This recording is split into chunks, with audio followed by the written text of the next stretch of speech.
it's time for us to go and visit with CHI St. Joseph's. It's our Medical Monday, and what better topic could there possibly be when we're in National Stroke Awareness Month? So let's find out all about strokes and what's going on, what to look for. And Dr. Larry Kobriger is from the emergency room. He's our physician in the emergency room at CHI St. Joseph's Health. So welcome to the airways. Thanks for having me. You bet. So let's talk about what is a stroke. A stroke is a lack of oxygen to the brain. And there can be a couple of different reasons. One can be a hemorrhage, where there's actually too much blood, when a blood vessel breaks, like an aneurysm. And the other one is an ischemic stroke, or lack of blood. And that's usually from a clot that comes from somewhere and blocks an artery. And they're treated totally different. It's a very critical decision point when somebody comes in with stroke symptoms that we decide which is which, because they're treated completely different. There are some things to watch for, of course. There are some warning signs, and there's some critical signs, and it's called be fast signs. So let's go a little bit into that. Be fast, and you were saying earlier when I was visiting with you that it used to be just fast. Yep. It used to be you had to watch for facial drooping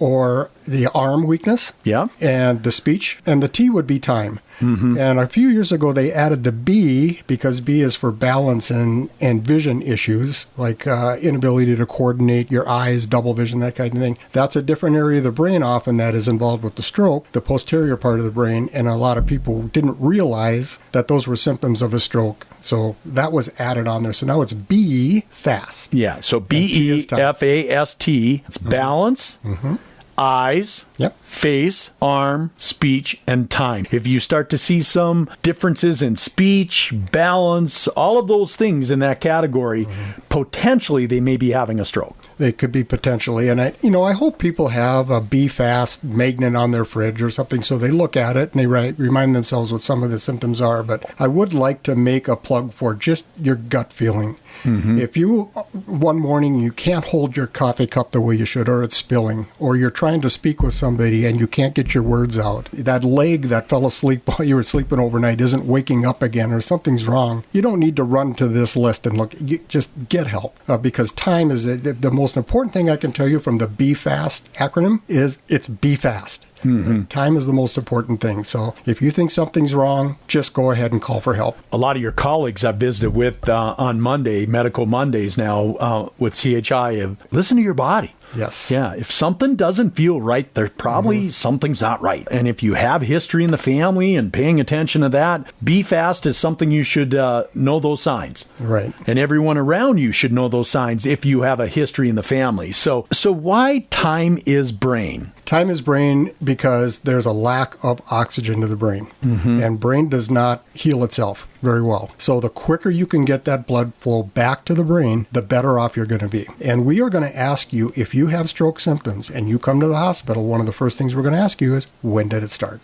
Because that is critical as well. We have about a 4.5 hour window where the start of the symptoms, especially the ischemic stroke, we can give you medicine to relieve that obstruction. It doesn't always work, but it's pretty effective, and we can restore that blood flow to the brain. Right now it's at 4.5 hours. It used to be 3. It's up to 4.5 now. We got a little more time, and it's getting more lenient where they're starting to stretch it out to 6 or 9 hours in certain circumstances, but we usually do a neurology consult to decide if we're going to get to that. Yeah. So tell me a little bit, you hear about it often, TIA, kind of that warning sign, or kind of the warning strokes. So tell me a little bit about that. TIA is a transient ischemic attack. And what that is we're assuming that somewhere in the brain there's not enough oxygen. And over time, maybe 30 minutes to an hour, the symptoms go away. That's why it's transient. And those are more warning signs. There's no damage done with a TIA in general.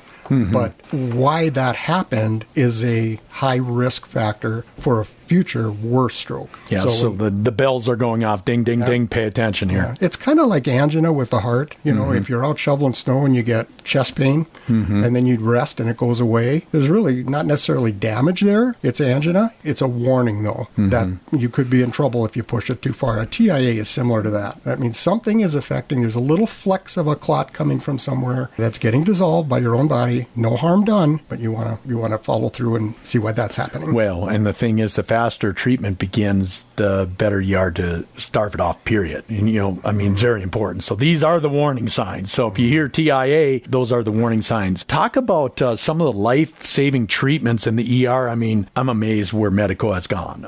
Just with electronics and a lot of things, it just keeps evolving. Everything you do about it in the ER is so many things that you can do in the ER today, as you were just mentioning, instead of it being 3 hours, 4 hours, now maybe 6 in some cases. But what happens in that ER is so important to life-saving treatments that occur. What does that mean when it's you're stroke certified, and that would help at the ER to know that? The stroke certification is that we are ready to initiate treatment for stroke patients. The bottom line, though, is most of the time they have to get to a stroke center for the definitive treatment, but we can get them stabilized. We can use the thrombolytics if it's an ischemic stroke, which is very important. And if it's a hemorrhagic stroke, we can stabilize them, get their blood pressure under control, get them comfortable, and get them somewhere fast. Not a lot we can do about ischemic strokes, really, as far as the procedural aspect of it, but we can lower their blood pressure and limit the damage. If they're on anticoagulants like Coumadin or something, there's ways we can reverse that and limit the damage with that too. But if it's a hemorrhagic stroke, they need to get somewhere where they can deal with it. Now, if it's ischemic, though, we can help those patients a lot. We've got great medicine that busts up clots. If they get there within the 4.5 hour window, as soon as we determine that there's no contraindication, and there are several, but as soon as we know that it's safe to use it, or at least the benefits outweigh the risks, it's right there. It's a one-dose medicine. It's quick for the most part. It works well. And pretty effective. Yeah, there's always a chance, too, of a hemorrhage from that strong medicine. But I think the last numbers I've saw is about 37 or 38 people benefit from it versus the one that will get more bleeding or cause a hemorrhage from the strong medicine. And those patients have worse strokes anyway. They usually have bad outcomes either way. So we try to get that from the time they come to the door to the time they get their medicine. We have a goal of 60 minutes. Oh, wow. Every person's different, too. Everyone's different. It has a lot to do with your makeup, your weight, your height, all of the things coming to male, female. It's different. Signs are different. Yeah. All of that. You hear about it all the time. And as you start to get older, physicals, doing the medicine, seeing the doctors, pre-treatment, preventative, all of that comes into play so that you don't have to be so busy, right? Right. Yeah, so that's the goal. How would somebody go about maybe doing a stroke assessment when someone, obviously when you come into the ER, you're going through the different signs and things like that. So, but how would they maybe do an assessment prior to the ER side of it? Prior to the ER, the EMS crew is very good. They've got a Cincinnati stroke scale. It's a very limited little procedure they put them through for weakness and speech and things, and they can tell us whether they see anything significant before they even get there. In fact, they're so good that if they see that a patient is likely having a stroke, a lot of times they don't even come to the hospital. They fly them straight to Fargo or straight to St. Cloud or some other interventional center, and we sure appreciate that, and so the patients. If they come into our hospital, though, usually by that time, we already know what the EMS evaluation is, and it gives us an idea how to start. But they have to go to the CAT scan right away when they get there, so we can make that decision whether we're going to treat an ischemic stroke or we're going to stabilize them from a hemorrhagic stroke. And then of course, and you have your clot busters, your clot removals, and going through all these different avenues that you can take. Complicated. It really isn't that complicated, because as soon as you look at the CAT scan, blood shows up on a CAT scan right away.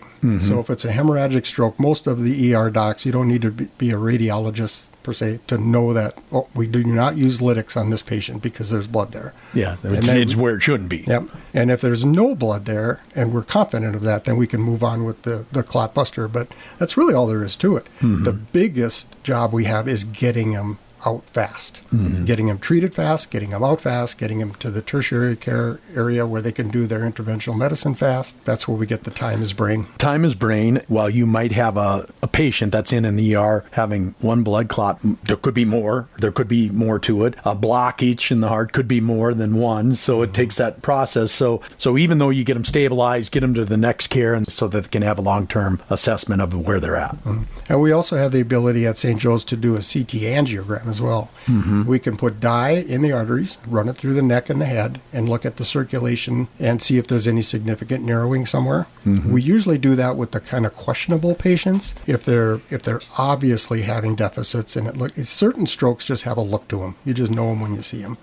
But it's the ones that are sort of, or they're getting better and you just want to assess the circulation. We have the ability to do that too. So we can run them through the CT angiogram and check their circulation. And if that's all clear, then the symptoms may be coming from something else. But we always run it by an interventional neurologist anyway. Have him look at the films. They're all pushed to Fargo. They review them and they give us advice.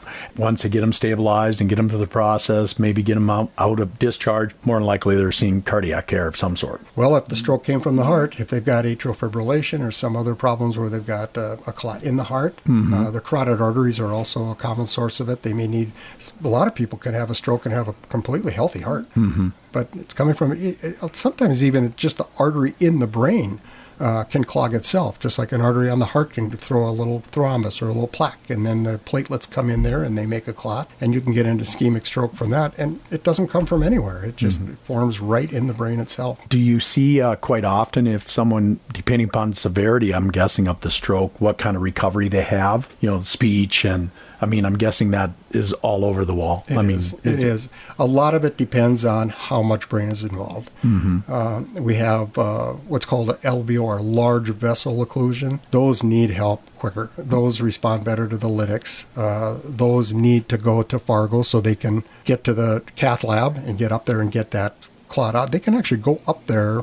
I've seen it where they go in and they can capture there's all kinds of... It's impressive. It really is. So we've been through the process a little bit, what to look for, BFAST signs, which are balance, eyes, face, arm, speech, and time. We've talked about time is brain. We've talked about the TIAs being some warning signs. If TIAs, okay, that's your warning. And then, of course, life-saving treatment that occurs in the ER if they were to show up through some of the different processes that CT scan, and probably the best thing and most important thing is preventing it. So how do we prevent a stroke? Prevention is key. Blood pressure is a big one. Yeah, it is. I think blood pressure is probably the number one cause of strokes, both types. And I'm not talking about isolated. We get a lot of patients in the emergency room. They get nervous about their blood pressure and take it, and it's higher than it should be, and they feel fine. So they come in afraid they're going to have a stroke. It really usually doesn't work like that. It's the untreated daily high blood pressure that takes its toll on the arteries and causes the disease and causes the problem. And the high blood pressure, does that result in the hardening of the... Tell me a little bit about that. That's a good question.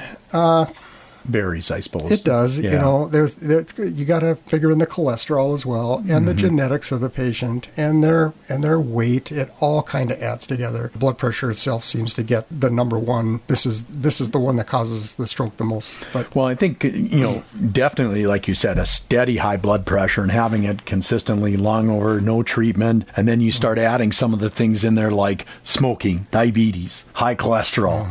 Lifestyle. The older we get, probably the longer term chronic high blood pressure you had, probably some damage might occur or it's harder to correct. So you really got to step in, don't you? You do. And if I could put a plug in for activity, that is the main thing, because if you get more active than you are now, you are going to help a lot of these risk factors. And of course, stopping smoking.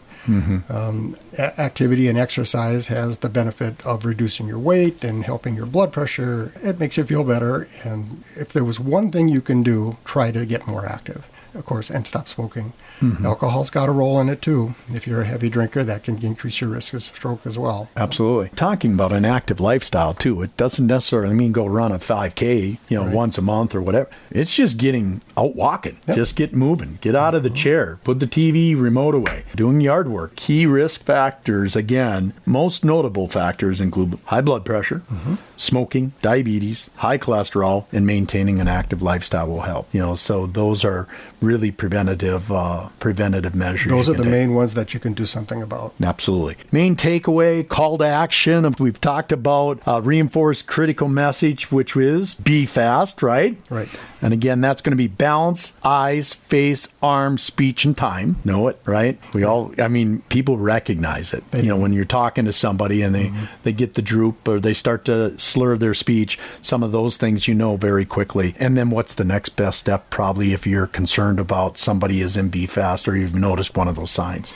I would like to convince everyone, if you think you're having a stroke, an ambulance call would be worthwhile. We have probably half the patients that we run stroke codes on come by private car. Some of them, maybe a good portion of them, would have went directly from the scene to the intervention center. I know if I thought I was having a stroke, I think I would call an ambulance because they can decide if I need to go somewhere higher care than Park Rapids. There's lots we can do for you, but it does slow things down. And it does slow that eventual definitive treatment. So you said that earlier, time is brain. Yep. So if you think you're having a stroke, 911, get them on site. They can assess and decide whether you can go local or you need something more critical is going on. Off you go. Right. And they're very good at it. Getting in the car, getting dressed, doing this, going in, driving in, walking. That's time. It is. Yeah. So, well, great. So, again, Larry Kobriger, thank you for coming in. Of course, in our emergency room physician, thank you for updating us. Of course, National Stroke Awareness Month. Lots to know. And